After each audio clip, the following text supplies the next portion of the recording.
Good morning, you guys. Welcome back to my channel. So guys, I want to encourage you to practicing, if you like lang guys, to start a habit in exercising, practicing a little bit, adjusting your time to wake up earlier,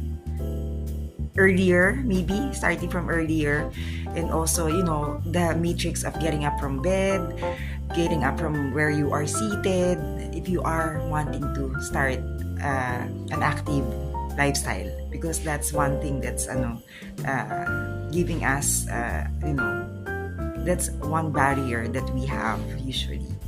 Alright, so again, this is the channel if you really want to start something. May pabukas tayo ng ilaw guys.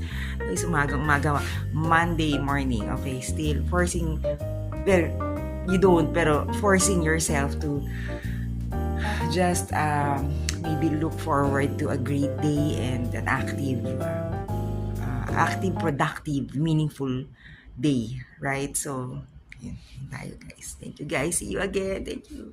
Truth of the matter guys, I did not have enough sleep because of the sound of the yung mga vehicles around, like, kasi diba may off-grid anyway guys, so not anymore blaming on that, but somehow still trying to practice the habit of waking up